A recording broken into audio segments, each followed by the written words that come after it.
todos salen de la misma matriz hegeliana de admitir la necesidad de la contradicción, la necesidad de la mentira, y todo para transformar el mundo, todo siempre, y eso es una de las condiciones del espíritu del anticristo, ese amor a lo práctico. El espíritu del anticristo desconfía de la contemplación y busca la acción, ¿no? Entonces, y ahora uno va a grupos católicos, parroquiales, y te dicen, no, ¿de qué importa rezar? ¿Qué importa pensar en Dios? No importa que tú pienses en Dios, no importa que tú pienses en el demonio, la cuestión es que todos nos unamos para, no sé, para hacer una jornada para darles chocolate a los pobres, por ejemplo, ¿no? Y no es que esté mal darle chocolate a los pobres, pero siempre el acto mayor de caridad no será darles chocolate a los pobres, que puede hacer que ni siquiera sea un acto de caridad si no se hace por amor a Dios, porque todo el amor que se da al prójimo tiene que hacerse por amor a Dios, no por amor al prójimo mismo, porque eso sería poner al prójimo en el lugar de Dios, y no sería caridad, sería filantropía, una solidaridad natural, pero no sería caridad.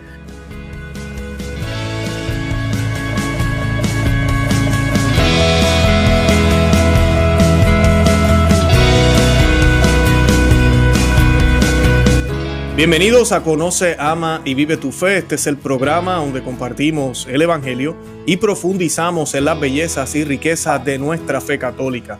Les habla su amigo y hermano Luis Román y quisiera recordarles que no podemos amar lo que no conocemos y que solo vivimos lo que amamos. Y en el día de hoy me acompaña nuevamente el doctor César Félix Sánchez y hoy vamos a estar hablando de un tema que es de suma importancia para poder entender por qué se están dando o se han ido dando ciertos acontecimientos después de que Cristo se va. ¿Verdad? Después que Cristo asciende, comienza un movimiento anticristiano desde ese instante, bueno, desde el principio de la creación, pero sí sabemos que se nos habla en las Sagradas Escrituras del anticristo, todo lo que es el anticristo, qué significa el anticristo, y se puede mirar de una forma como un movimiento anticristiano, pero también sabemos que se habla del anticristo con A mayúscula, de la persona que va a tratar de ocupar el lugar de Cristo aquí en la tierra. Y pues de eso vamos a hablar hoy, de la religión del anticristo. El doctor César Félix Sánchez nos va a estar dando un poco más de luz sobre ese tema y de los acontecimientos que han ido sucediendo hasta el día de hoy que apuntan hacia eso. Y para comenzar, yo quisiera darle la bienvenida oficialmente al doctor al programa. Doctor Félix Sánchez, ¿cómo se encuentra? Bienvenido.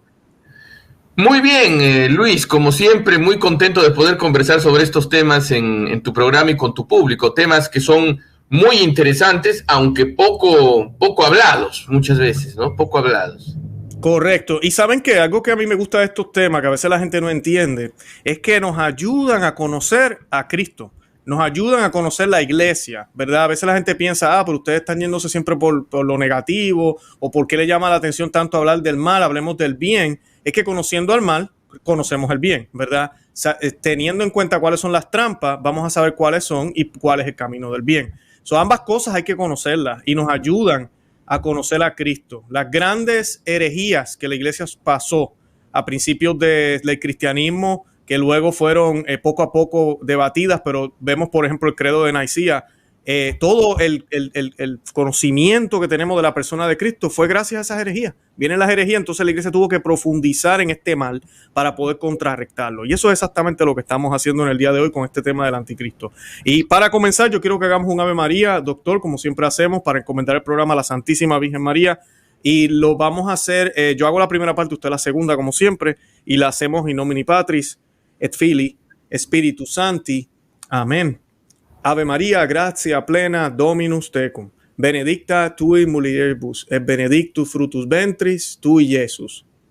Santa María, Mater Dei, ora pro nobis peccatoribus, nunc et in hora mortis nostre. Amén. Amén. In nomine Patris, et Filii, et Spiritus Sancti. Amén. Yo siempre digo, vamos a hacer el Ave María, vamos a rezar el Ave María, debería decir. Así que les pido disculpas por eso. Bueno, para comenzar, doctor, yo quisiera que empezáramos a hablar un poco de qué bases bíblicas hay para decir que el anticristo va a tener una religión.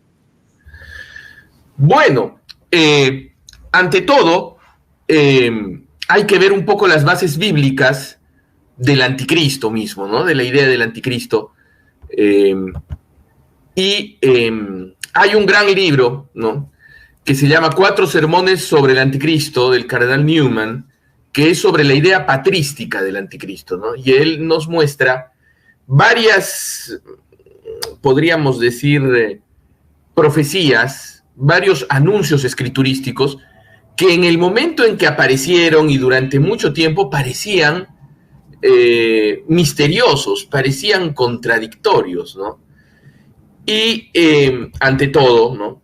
Si uno va a la epístola del apóstol San Juan, a la primera epístola del apóstol San Juan, aquí hay una definición exacta del anticristo, ¿no? Todo espíritu,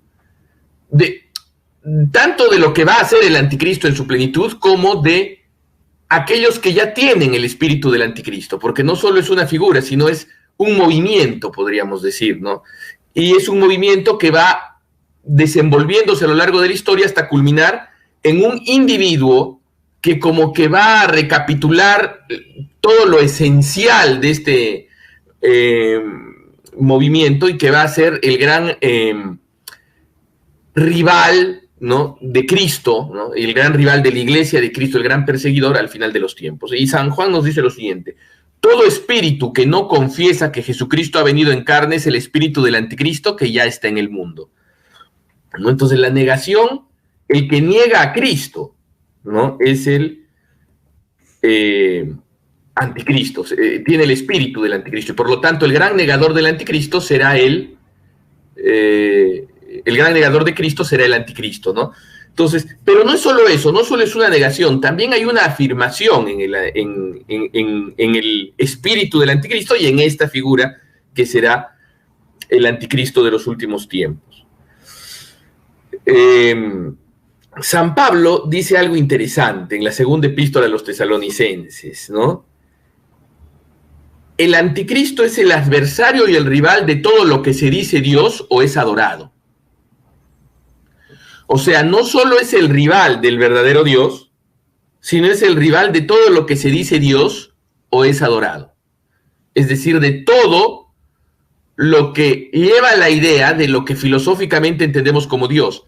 Es decir, un ser distinto al mundo y que crea el mundo.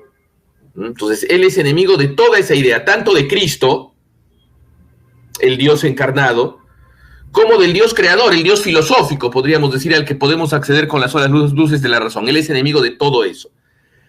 Pero dice lo siguiente, que parece una contradicción, San Pablo, es que se sentará en el templo de Dios proclamándose a sí mismo como Dios. Entonces, será a la vez enemigo de todo lo divino, pero a la vez el creador de una nueva religión. ¿Cómo puede ser eso, no? Y Newman, por ejemplo, dice, en ambos pasajes, tanto en el de San Pablo como en el de San Juan, es descrita la misma negación blasfema de Dios y de la religión. Mas San Pablo añade que se opondrá a toda religión existente, verdadera o falsa, ¿no? Todo lo que se dice Dios es adorado. Pero a la vez se pondrá a sí mismo como Dios, ¿no? Y en este punto conviene citar a el capítulo 11 del libro de Daniel, que como ustedes saben, el libro de Daniel es un libro que describe una gran tribulación que sufre el pueblo de Israel, pero que también es una prefiguración de la última tribulación de la iglesia, ¿no? Entonces el libro de Daniel es un libro que también tiene un mensaje, podríamos decir, para los últimos tiempos, un mensaje apocalíptico, ¿no? Y aquí anuncia un rey, que es un rey que es el anticristo, ¿no? Y dice lo siguiente el profeta Daniel: el rey actuará a su gusto, se enaltecerá y se engrandecerá sobre cualquier dios y proferirá insolencia contra el Dios de los dioses. Prosperará hasta el cumplimiento de la cólera, porque lo que está decretado se cumplirá. No tendrá consideración del Dios de sus padres, ni del venerado por las mujeres. No tendrá consideración de ningún Dios, pues se creerá más grande que todos. En lugar de ellos, dará culto al Dios de las fortalezas, y a un Dios que no conocieron sus padres, dará culto con oro, plata, piedras preciosas y joyas. Atacará fortalezas bien guarnecidas con la ayuda de un Dios extranjero. A quienes les reconozcan los colmará de honores y les dará dominio sobre muchos y les repartirá tierras en recompensa. Entonces, vemos que es a la vez ateo el anticristo, y a la vez propugnador de un Dios extraño que sus padres no conocieron, ¿no? Entonces, esto es el misterio de esta época que a los primeros comentaristas los ponía en perplejidad. Decían, ¿cómo puede ser enemigo de cualquier Dios y a la vez traer un Dios extranjero, ¿no? Y aquí Newman dice algo interesante, el cardenal Newman dice algo interesante.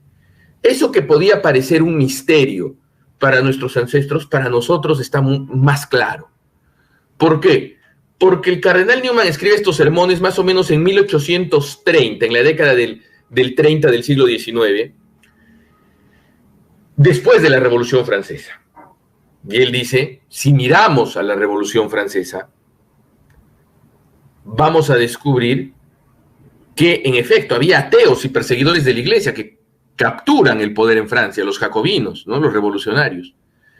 Eran promotores a la vez de la impiedad, porque persiguieron a la religión católica, descristianizaron Francia o intentaron descristianizarla, y a la vez promovieron cultos como la adoración a la diosa Razón en la profanada Basílica de Notre Dame, o peor aún, la adoración del corazón, ¿no? De las reliquias de Rousseau y de Voltaire, dos filósofos revolucionarios, en una profanada basílica de Santa Genoveva, que era la patrona de París, convertir en algo que los revolucionarios le pusieron de nombre el Panteón, ¿no? O sea, como el templo de todos los dioses. Entonces, uno ve que la política revolucionaria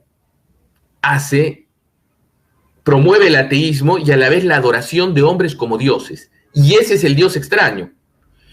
Atacar a cualquier idea de un Dios metafísico, de un Dios que está fuera del mundo, y buscar un Dios dentro del mundo. Ese es el Dios extraño. Un Dios dentro del mundo que sea un Dios político, que ni siquiera sea como el antiguo paganismo donde la gente por ignorancia o miedo adoraba a las fuerzas de la naturaleza y creían que las fuerzas de la naturaleza eran dioses. No, un Dios del mundo y un Dios político, un culto que nos une políticamente, aunque en el corazón sepamos que es falso, ¿no? Claro, sabes que, doctor, algo que me gustó que mencionó ahí, porque es cierto, que a veces esto también lo vemos claramente en la masonería, donde el relativismo abunda, y pareciera cuando la gente habla de relativismo, la gente piensa, sí, a ellos les da lo mismo, ellos no creen ninguna ni la otra, pero el hecho de hacer eso ya es una religión, porque conlleva unos ídolos, unas creencias, unos rituales, incluso en el caso de la masonería, pero con los revolucionarios en Francia, con la Revolución Francesa, es claro que no es solo una burla, es algo ya ritualístico, de traer un Dios que sea de aquí. Que hablando de eso, ¿verdad? La masonería y las doctrinas revolucionarias que usted lo menciona, ¿verdad? Yo diría que ¿usted cree que son entonces ya un preámbulo del camino que se está haciendo para el anticristo?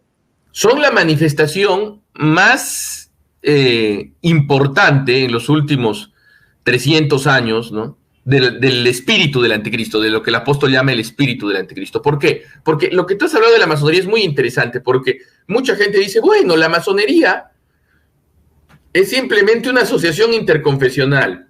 Hay gente, por ejemplo, puede haber protestantes, puede haber católicos, antes había muy pocos porque quedaban excomulgados, ¿no? Por ser, y todavía quedan excomulgados, pero ya con o sea, han sacado la excomunión del Código de Derecho Canónico Nuevo, y luego, claro, el cardenal Ratzinger puso una adenda diciendo que, no mencionando a la masonería por nombre, sino a los que formen parte de organizaciones anticristianas, lo que da un margen a que muchos digan, bueno, es que en verdad no es anticristiana esta masonería. Entonces, mucha confusión, pero lo que venden es que aquí hay gente de todas las religiones que se une por un fin superior. Y queda claro que si hay gente de todas las religiones que se unen a un fin superior, ese fin superior es el Dios de todos, ¿no es cierto? Entonces, correcto. ¿Y qué ocurre? Y claro, cuando dices, ¿qué fin superior hay ahí? No, bueno, ayudar a las personas, te dice. Entonces, si tú admites que ayudar a las personas, sea lo que esto fuere, es superior a tu religión, entonces esa filantropía es tu religión. Porque, ¿qué ocurre? No es que nosotros estemos en desacuerdo con ayudar a las personas con gente de otras religiones, pero claro, tiene que ser una asociación puramente en el orden temporal, sin la presencia de ningún ritual. ni de ninguna especie de mística, ¿no? Entonces, y eso es lo que ocurre en la masonería. Nosotros, por ejemplo, podemos unirnos en el movimiento Pro Vida con protestantes o ateos, y está muy bien. Podemos incluso votar por protestantes o por incluso agnósticos que a veces incluso defienden los valores reales de orden natural de manera más exacta que pseudo-católicos como el presidente de los Estados Unidos, por ejemplo, ¿no? Joe Biden. Sí, eso se puede hacer, pero siempre en el plano temporal. Pero cuando te dicen unámonos en rituales por un bien mayor, eso ya despierta sospechas. Y lo que pasa es que cuando están recién en los primeros escalones de las asociaciones masónicas o paramasónicas, sea regulares o irregulares, lo primero que se les dice es, bueno, vamos a tener algunos rituales, pero son simplemente como simbolismos de nuestra fraternidad, ¿no? Y cada uno puede conservar su propio Dios. Pero a medida que van ascendiendo los escalones, y eso lo han dicho muchos masones que lograron ascender a jerarquías más altas, se habla de la adoración de Lucifer, de un dios, ¿no? Se habla del gran arquitecto del universo que poco a poco va adquiriendo características luciferinas. Y se dice, pero ¿y qué es Lucifer? Te dicen, no es que creamos que exista Lucifer, te dicen. Lo que pasa es que Lucifer es un símbolo de la libertad del espíritu humano, ¿no? De la libertad de la opresión, porque como sabemos, Lucifer dijo non serviam, ¿no? O sea, fue el desobediente y rebelde a Dios, el primer revolucionario, Lucifer. Entonces, y poco a poco dicen, no, es un símbolo, hasta que, según algunos testimonios, se llega a actos de verdadero culto y de verdadera manifestación de un poder extraño en los círculos más altos de las masonerías, especialmente en las irregulares. Entonces, aquí ya se ve eso. La masonería es como encapsula el espíritu del anticristo, ¿no? Externamente, un espíritu de fraternidad, de igualdad, de preocupación por nuestra casa común, al margen de nuestras diferencias religiosas. Y poco a poco, el perfilamiento de algo que ya está desde el inicio, la idea de que la filantropía, por ejemplo, el servicio al hombre es más importante que la religión revelada.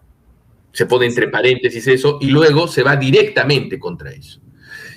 Y hay que tener en cuenta varias cosas misteriosas que están pasando ahora, ¿no? Y que ya llevan algunos años, ¿no?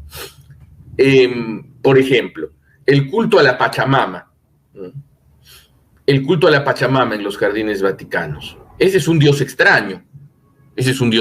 Que la gente que se postró ante la Pachamama y los que miraban aprobatoriamente, sin todavía participar, aunque años después en Canadá sí tendrían alguna participación al seguir las instrucciones del chamán, poniéndose la mano en el pecho del chamán indígena de Canadá. Pero bueno, todos ellos estaban venerando a un dios que sus padres no conocieron.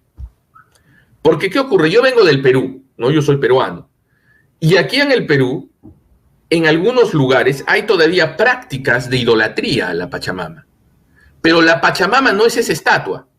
La Pachamama es un dios falso, evidentemente, es un dios que incluso exigía sacrificios humanos y todavía se hacen sacrificios de animales en algunos lugares extraños. Pero esa estatua que representaba la Pachamama es una estatua muy extraña y fue hecha en el contexto, esta veneración a la Pachamama, del sínodo amazónico. Y en la Amazonía la Pachamama no es venerada, porque curiosamente la Pachamama es una deidad andina. En la Amazonía, muchos de los pueblos originarios amazónicos eran monoteístas, aún antes de la llegada de los evangelizadores, porque los pueblos, los recolectores primarios, los pueblos más primitivos tienen una tendencia al monoteísmo. Cuando los pueblos se hacen agricultores, ahí aparecen ciertos problemas de idolatría. Eso lo han estudiado los antropólogos. Entonces tenían una tendencia, los machiguengas, por ejemplo, en la selva sur del Perú, tenían una tendencia monoteística. Tienen cierta veneración a los ancestros, pero básicamente son monoteístas de un dios padre, de un dios al que trata padre. Por eso, cuando venían los misioneros, en la selva especialmente conseguían grandes conversiones, tanto en el área guaranítica con los jesuitas. Entonces, ahí sí había, pero en cambio en el mundo andino la cosa era distinta, porque la Pachamama es un dios también político. Es un dios también político porque representa, igual que esos dioses, porque cuando los españoles llegan, el culto imperial al sol desaparece, porque era el culto del Inca. Y como desaparece el Inca, pero quedan supersticiones que sirven para unir lazos entre los pueblos, para mantener, por ejemplo, el uso de la tierra, ¿no? Entonces, es como una veneración supersticiosa a la tierra, ¿no? Entonces, y cuando uno ve esta travestía que hubo ahí, ¿no? De una estatua nueva que representa la Pachamama para la Amazonía, uno dice, esto no es ni siquiera un paganismo tradicional, esto es una religión nueva. Y en efecto es una religión nueva, porque es un culto que tiene como finalidad no creer exactamente que la Pachamama es Dios o que tiene poderes, porque muchos de los que creen, que de los que estaban rindiendo ese culto probablemente sean ateos prácticos, como buenos modernistas. Porque en los cultos tradicionales de la Pachamama, por ejemplo, la homosexualidad está muy mal vista, ¿no? En la cosmovisión andina, porque todo lo que tiene que hacer el que rinde culto a la Pachamama es buscar la fertilidad de la Pachamama. Y por lo tanto, la fertilidad se da solo en la unión heterosexual, ¿no? Entonces, y toda práctica de anticoncepción o de esterilización o de homosexualidad, todo acto infecundo, es visto como como que atrae la maldición a la tierra. Pero cuando uno ve que en este sínodo de la Amazonía también querían meter heterodoxias pro homosexuales, uno dice, esto es un Dios extraño que sus padres no conocieron y que tiene solo como utilidad dar inmediatamente, ¿no? O sea, dar una manipulación política a la gente, decir, en verdad tenemos que hacer este culto como una especie de símbolo creado por nosotros mismos para comprometernos en la lucha por la ecología integral, poniendo entre paréntesis nuestras convicciones y nuestra religión. En la primera instancia. Y en la segunda instancia, propiciar la aparición y la manifestación de fuerzas superiores no divinas. Porque, ¿se recuerdan lo que les dijo la serpiente a nuestros primeros padres en el jardín? Les dijo, seréis como dioses. Entonces, todo aquello que trata de traer el culto a los hombres como si fueran Dios, y eso es lo que dice San Pablo, es el espíritu del anticristo, porque el anticristo será la abominación de la desolación. Es decir, ¿qué es la abominación de la desolación de la que hablan las Escrituras? Que en el templo de Dios se pondrá un hombre, una criatura, que exigirá culto de Dios para ella, ¿no? Entonces, y eso es la gran escuela de la autodivinización del hombre, es la masonería, porque el secreto de la masonería, o por lo menos uno de los secretos, es hacer del hombre Dios para el hombre.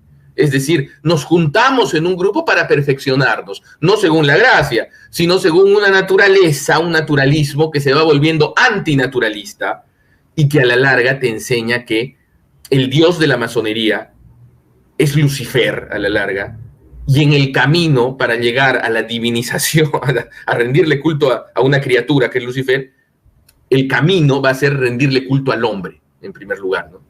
Y en eso todo el mundo está de acuerdo ahora, ¿no? Porque ahora nadie habla de derechos de Dios, pero todo el mundo habla de derechos humanos, ¿no? Y se considera que, y eso incluso se promueve desde el sínodo, desde el sínodo de la sinodalidad, de los documentos, los primeros documentos que han salido hablan de, hasta la gente se preocupa por el reconocimiento de la poligamia, se sienten excluidos del LGTB, se sienten excluidos por dos. Entonces, la idea que está permeando al sínodo de la sinodalidad y al clero progresista actual, de que todo deseo es un derecho, es una idea esencialmente satánica y anticristiana, porque pone al culto, en el centro del culto al hombre. Exacto, exacto. Y a eso iba ahora. Quería más o menos hablar del modernismo y de cómo estas ideas, porque estamos ahora, y esto es lo curioso, ¿verdad? Vemos cómo Cristo llega. Usted estaba hablando de los indígenas y cómo son, ¿cómo se dice? Cristianizados, cómo aceptan algunos la fe, bueno, la gran mayoría luego en el futuro, y llegamos al tiempo del medioevo, el descubrimiento luego, todo lo de la cristiandad. Surge la primera revolución con Lutero, luego la francesa y luego todas las demás, las monarquías comienzan a caer y ahora estamos en un mundo postcristiano. Que estas ideas humanistas que usted acaba de mencionar han logrado permear tanto que ya hasta el clero católico, mucho del clero católico se ha infiltrado estas ideas y han sido aceptadas, como usted está hablando. Hablamos de la fraternidad humana, hablamos de los derechos de los demás y que la iglesia ahora es el guardián de todos esos derechos humanos, cuando realmente Jesucristo no la fundó para eso. Y pues ese es el papel ahora que creen muchos de los líderes de la iglesia, que tal vez son buenas las intenciones, pero están completamente equivocados sobre cristianismo. Cualquiera que haga lo contrario ahora es un enemigo, es visto mal incluso por la sociedad. Cuando hablamos de la causa pro vida, somos censurados de cualquier medio. Cuando se habla del matrimonio tradicional o como el único matrimonio realmente, somos censurados. Si usamos pronombre él, ella, identificamos lo que es femenino y masculino, también somos censurados. Todo lo que era malo antes ahora es bueno y lo que era bueno es malo. Es un movimiento que vira todo al revés, es anticristiano.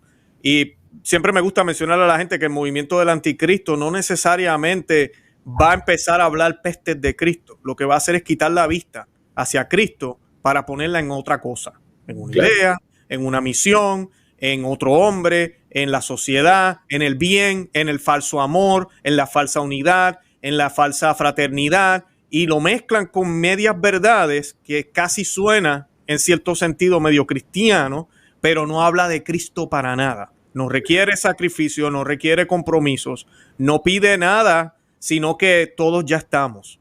Y eso lo estamos viviendo ahorita mismo. Yo quería, ya usted mencionó la Pachamama, habló de la fraternidad, yo quería mencionarlo antes de que se nos vaya el tiempo sin mencionarlo. Los que no saben, en el 2019, el Papa Francisco y en Abu Dhabi con el líder musulmán, que se nos olvidó el nombre de él ahorita mismo, firmaron un acuerdo de la fraternidad humana. Yo no tengo duda que la masonería está detrás de todo esto, porque es la primera vez que un papa decide firmar un documento interreligioso de tal magnitud, en el cual fue muy controversial y muchos hemos hablado de esto en el programa mío y en otros idiomas también yo lo he visto que lo han analizado. El obispo Schneider ha hablado de esto muchísimo, donde dice que la religión es permitida por Dios, es querida por Dios, al igual que es la raza, el color de piel, toda esa diversidad que hay. La religión también es parte de eso. Y hubieron mucho debate con eso, pero el Papa aparentemente hizo una corrección verbal al obispo Schneider, pero luego incluyó este documento con esa herejía, porque eso es lo que es, una herejía. Lo volvió a repetir después. Sí, lo volvió a repetir después y el obispo Schneider volvió y habló y dijo, lamento, que después que el Papa dijo que no, que era lo que él se refería era que Dios lo permitía, no es que era que lo quería. Lamento que ahora se haya retractado de nuevo, dijo el obispo Schneider. Y no lo hace con afán de irse en contra del Papa, lo hace con afán de defender los derechos de Dios, los derechos de Cristo y los derechos de la verdad, que es la única que tiene derecho. La verdad es lo único que deberíamos nosotros luchar, porque somos seres inteligentes y queremos buscar la verdad siempre. Entonces, le pregunto, ahorita mismo ellos hicieron esto, ese acuerdo, y hay una construcción que se ha demorado un poco con esto de la crisis del COVID y todo lo demás, pero yo lo he hablado en el programa y otros compañeros de otros canales lo han hablado, donde ya se va a construir en un mismo terreno una mezquita, se va a construir una iglesia y se va a construir una sinagoga por los hijos de Abraham, porque ahora están utilizando a Abraham para unir por lo menos estas tres religiones monoteístas, que a mí no me gusta decir que el Islam es una religión, pero ahí vamos, ¿verdad? Se reconoce como religión. Santo Tomás de Aquino nunca la reconoció como religión, pero ahora se reconoce. Vamos, ok, religión monoteísta. Las tres son las grandes supuestamente, pero es para unir estas tres que son las más que influyen, para luego empezar con las demás, que ya lo hemos visto en Asís. Vemos los papas que se han bajado al mismo nivel que las demás herejías y paganismo. Lo hemos visto desde los 80, desde los 60, esto no es de ahora, no es solo el Papa Francisco quien lo ha hecho, y es triste decirlo, pero es la realidad. Hemos visto todo eso. Entonces, ¿usted cree que esto es parte de ese proceso donde el mundo se está transformando ya de una era postcristiana, que ya no necesariamente es católica, a una era ya más relativista, más de ya no importa? ¿Qué es lo que está pasando? Porque esto es inconcebible, hubiese sido inconcebible hace 60 años atrás. Verlo claro ahora, que es una realidad, y que la gente esté contenta que el Papa se declare hijo de Abraham junto con otros musulmanes. Hace poco también cuando fueron a Irak, o no sé a dónde fue, también claro la visita, hicieron una oración a los hijos de Abraham, y Abraham no es el Salvador, que yo sepa. Así que, ¿qué me puede decir de todo esto? Mire, aquí hay varias cosas para comentar muy interesantes, ¿no? Pero lo que resaltan dos cosas, ¿no? en esta situación, ¿no? Cómo la jerarquía eclesiástica actual, la gran parte de la jerarquía eclesiástica, empezando por Francisco, reivindica una fraternidad por encima de la revelación, o poniendo entre paréntesis la revelación o considerando que una fraternidad que pone entre paréntesis la revelación es parte de la revelación, cosa que es una gran contradicción, cosa que antes era el eslogan exotérico, al menos, de la masonería. Entonces vemos cómo los jerarcas católicos dicen y hacen cosas que, como tú dices, 60 años atrás los hubiera hecho acreedores de una excomunión o de una sanción eclesiástica. Y cómo ahora nos presentan como el principal deber de un cristiano hacer eso. Sí. Y cómo antes eran las cosas que solo hacía la masonería. Pero bueno, respecto a lo que le dijo el Papa a Monseñor Schneider, que bueno, era voluntad de permisión la diversidad de religiones, pero luego se desdijo. En primer lugar, habría que ver que en el texto claramente no era voluntad de permisión, porque si fuera voluntad de permisión, también sería la voluntad de permisión de que Dios permite el mal de la diversidad de religiones, religión verdadera y religiones falsas, y también la diversidad de etnias, porque también la ponía como al lado de la diversidad de etnias y de culturas, diciendo, bueno, entonces habrá una etnia verdadera y un montón de etnias malas que Dios tolera, ¿no? O una cultura verdadera, y entonces era un absurdo. O sea, el Papa engañó a Monseñor Schneider y luego reveló sus verdaderas intenciones. Pero cuando uno ve y dice, ¿pero por qué tanta contradicción? Porque estos modernistas y estos progresistas son esencialmente contradictorios. ¿Y qué es la contradicción? ¿Qué es decir que algo puede ser y no ser a la vez? Eso es caer en el principio de contradicción. ¿Qué hay detrás de eso? Es simplemente, bueno, ¿quiénes contradicen? ¿Quiénes son los que realizan contradicciones? Siempre los mentirosos. Entonces ya hay dos tipos de mentirosos. Los estafadores, es decir, uno que te miente así en la calle para quitarte una cosa y luego regresa a su casa y a su mamá no le miente, ¿no? Porque todavía utiliza la mentira como un instrumento, cosa que es pecado. Pero también hay un grado superior de mentira, que es asumir la contradicción como necesaria. La contradicción ya no es simplemente algo que repugna a nuestra mente, sino es algo que es necesario para el avance del mundo, para el avance del espíritu. Y aquí tenemos a un señor llamado Georg Friedrich Wilhelm Hegel, que es un filósofo alemán de origen protestante del siglo XIX, que él decía, la contradicción siempre es necesaria para que se avance. Así, por ejemplo, vinieron los griegos, y estuvieron muy bien los griegos, y la filosofía de los griegos y el paganismo de los griegos estuvo muy bien. Pero luego vino el cristianismo y negó todo eso. Y estuvo también muy bien. Uh-huh. Y de esa negación salió el mundo moderno, que está mejor. Entonces, la negación es, entonces, algo necesario, la contradicción. Y hay un modernista que falleció el año pasado, o el anteaño pasado, hace poco falleció, llamado Hans Küng, negador de la infalibilidad papal, sacerdote suizo, católico, pero que nunca le cayó una excomunión. Simplemente le quitaron las licencias para que enseñe teología católica. Pero bueno, y este Hans Küng tiene un libro que se llama Hegel o Prolegómenos de una Cristología Futura. Entonces, esta contradicción, este irracionalismo, es el mecanismo para alcanzar la fraternidad universal. Todos nos juntamos, aunque estemos con ideas opuestas, porque va a aparecer una ética global o un estado global que va a ser en verdad el cumplimiento de las promesas de Cristo. Todo lo que dijeron los evangelios es muy bonito, pero no hay que tomarlo literalmente. Simplemente Cristo, que Dios se haya hecho hombre en Cristo, no significa que Cristo sea Dios, sino que los hombres son Dios. Entonces, aquí vemos cómo este espíritu del anticristo no solo es contrario al cristianismo, sino parte de una parodia del cristianismo. Es una desviación del cristianismo. Sin el cristianismo no sería posible. Sin el cristianismo como desviación del cristianismo. Y ese es el modernismo. Nuestro Señor decía que el demonio era padre de la mentira y asesino desde el principio, ¿no es cierto? ¿No? Y lo juntaba, ¿no? Juntaba padre de la mentira con el demonio y asesino desde el principio, ¿no? ¿Y qué ocurre? Ya lo decía Donoso Cortés, que es un teólogo de la historia español católico muy importante, que habría que hacer un programa especial sobre él. Donoso Cortés decía, a los sofistas le siguen los verdugos.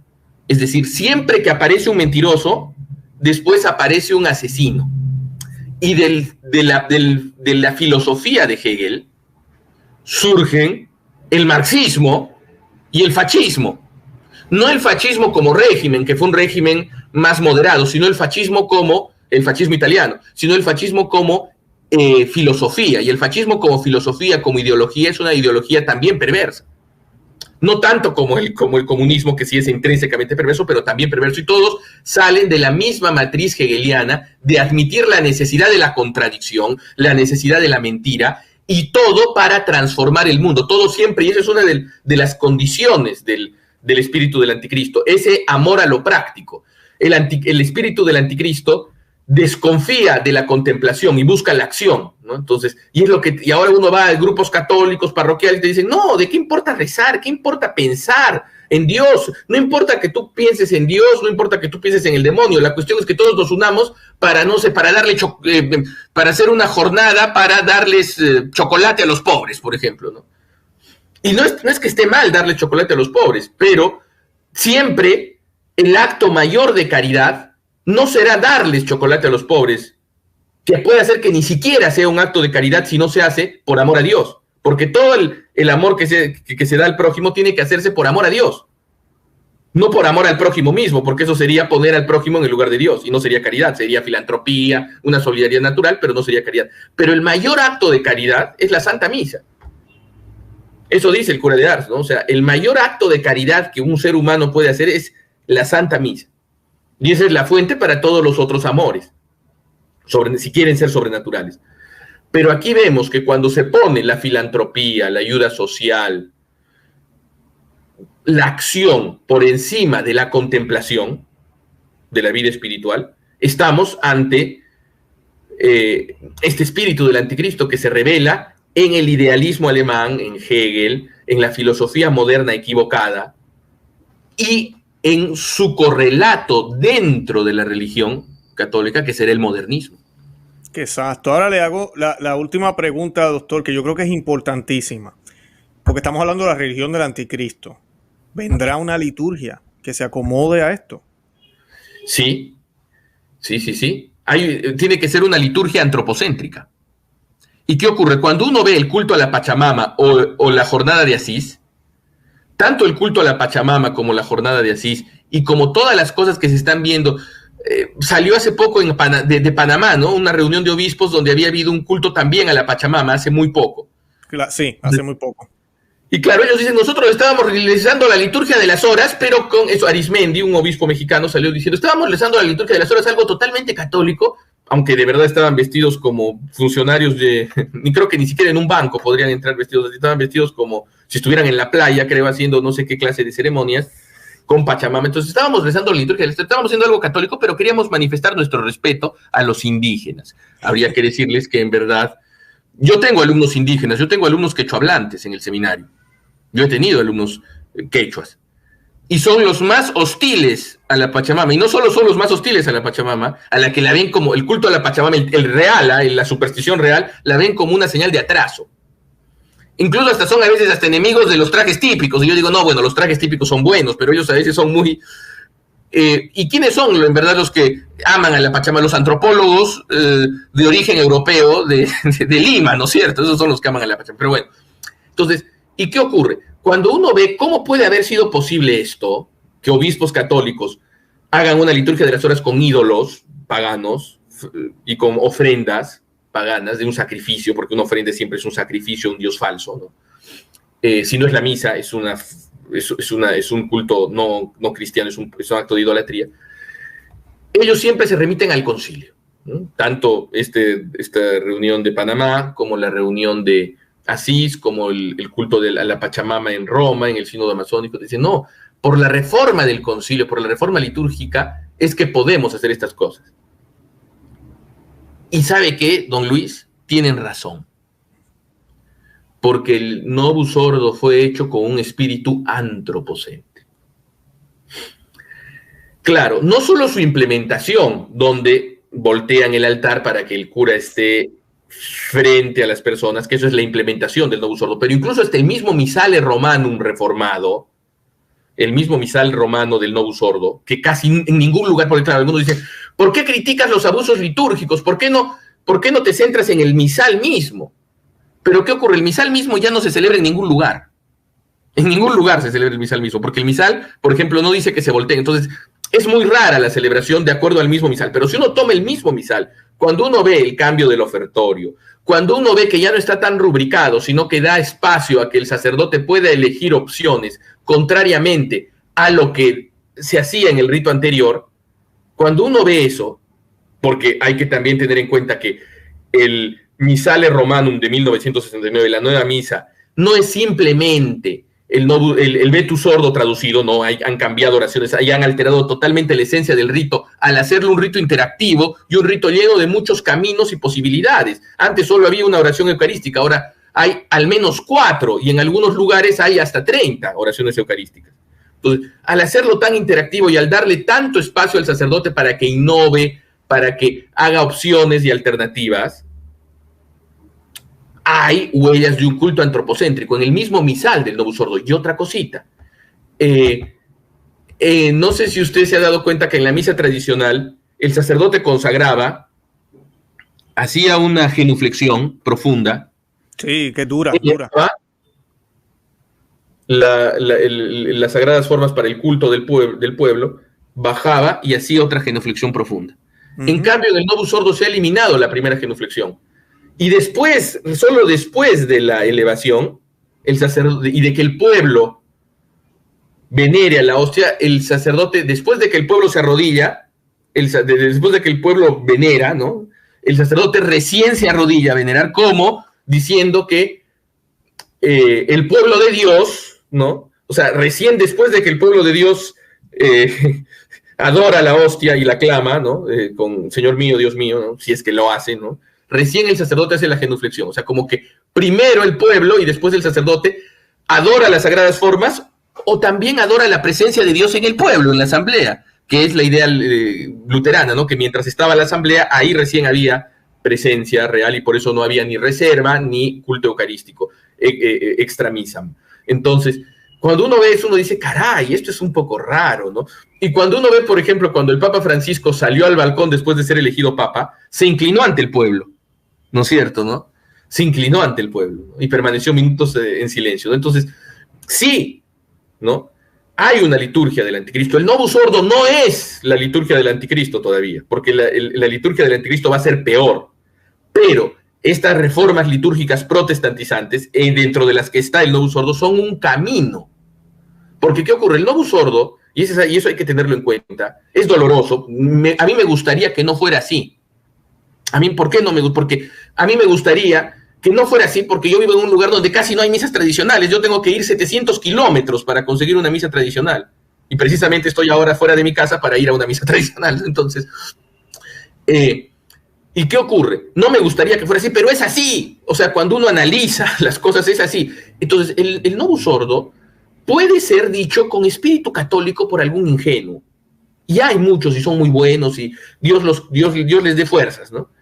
Pero también puede ser dicho con espíritu anticatólico. Entonces, esa ambigüedad que hizo que Max Turian, por ejemplo, un calvinista de los que fueron los consejeros de Bugnini a la hora de hacer el Novus Ordo, dijo, el Novus Ordo puede ser rezado por un calvinista sin ningún problema. Entonces, esa ambigüedad es el problema, porque nunca ningún rito ha sido así.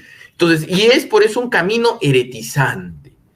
Y cuando uno ve las encuestas, uno ve que es así. Lo que dijeron Ottaviani y Bacci en el breve examen crítico, los cardenales Ottaviani y Bacci, de que iba a hacer disminuir la fe del pueblo, se ha cumplido con las encuestas. Y hay en Estados Unidos encuestas, porque gracias a Dios, como dijimos en el programa anterior, los norteamericanos hacen encuestas. En cambio, aquí en Latinoamérica todo el mundo nos estafa siempre. Entonces, han hecho una encuesta de la gente de la misa tradicional y de la gente del Novus Ordo. Y es lo opuesto. La mayor parte, absoluta mayoría de la gente en la misa tradicional cree en la presencia real de Cristo en la Eucaristía. Y la mayoría del Novus Ordo no cree en la presencia real de Cristo en la Eucaristía.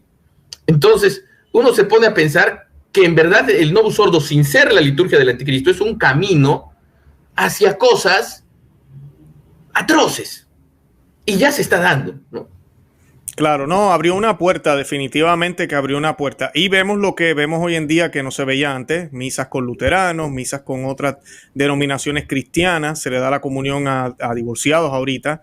Y yo creo que lo que va a suceder ahorita mismo, el sacramento sigue siendo válido porque las palabras de Cristo se dicen todavía, gracias a Dios. La misa sí tiene unos problemas como tal, pero estoy hablando de la nueva.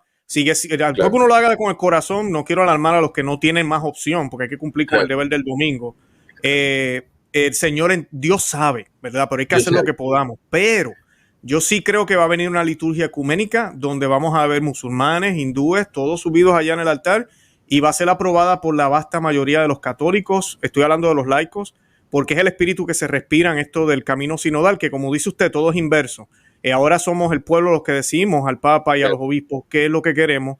Imagínate, en una época donde hay tanta ignorancia, es cuando se le ocurre a la jerarquía preguntarle al pueblo qué quieren, lo cual nunca se había dado en la iglesia ni se debe dar. Porque claro, y a la larga, cuando uno ve los documentos, el pueblo es lo que diga que lo que el obispo quiere, ¿no? O sea, lo que dice la autoridad. Porque en lugares donde los obispos no son tan malos, y donde hay los mismos católicos dicen una cosita. Luego en otros lugares dicen otra, ¿no? Entonces, ¿por qué? Porque al final es una manipulación del pueblo. Pero lo que tú has dicho es muy importante. Le están consultando al pueblo.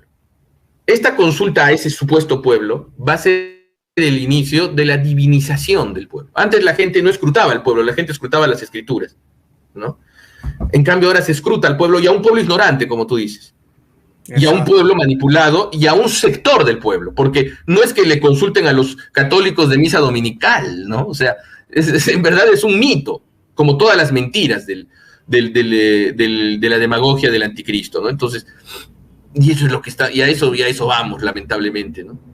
Exacto. Bueno, a mí se me está acabando el tiempo, doctor César Félix Sánchez, disculpe, ¿verdad? Lo que sí yo le exhorto a las personas, tenemos que estar atentos, alertas, bien atentos a lo que siempre Jesucristo nos dijo, mantenernos bien aferrados a lo que es verdaderamente católico, para que cuando empiecen a cambiar las cosas drásticamente, que va a ser de la noche a la mañana, estemos alertas y no participemos de nada de eso. Lo más importante es estar en gracia, en oración. Eso es lo más importante. Doctor César Félix Sánchez, yo con eso me despido. ¿Algo más que quiera añadir? Simplemente reafirmar lo que tú dices, que la gente esté en oración y que la gente esté también, algo muy importante, pensando. Mantengámonos defendiendo el principio de no contradicción y la razón natural. ¿Por qué? Porque esta última religión, como hemos visto, esta religión del anticristo, va a ser una religión alógica. Ya lo decía Hilaire Belloc, ¿no? En las grandes herejías.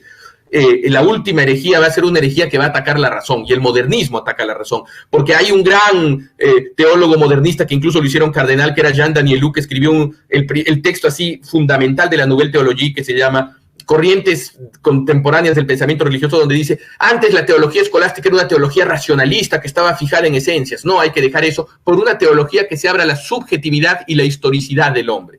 Y eso es abrirse al absurdo, porque el hombre, la subjetividad puede ser un transgénero que quiere cambiar de sexo, un transespecista que quiere volverse perro. Eso es la subjetividad y la historicidad. No, hay que volver a la escolástica, hay que volver al principio de no contradicción, hay que conservar la razón, porque estos señores, incluso el Papa Francisco, con esas contradicciones y esas cosas, son señales de que les encanta lo irracional, y por eso debemos defender la razón, y es un antídoto, una vacuna, la verdadera vacuna, contra el espíritu del anticristo, junto con la vida sobrenatural, evidentemente. Excelente, excelente. Gracias, doctor César Félix Sánchez. Yo invito a la audiencia, como siempre hago, que oren por mi invitado en el día de hoy, por el doctor César Félix Sánchez. Lo vamos a tener de nuevo aquí. Es un tema que podríamos hablar por 3 horas. De verdad que gracias por la información y por todo lo que compartimos hoy. Y nada, de verdad que nada, los amamos en el amor de Cristo. Yo espero tenerlo de vuelta muy pronto. Y Santa María, ora pro nobis. Con eso nos despedimos. Bye bye.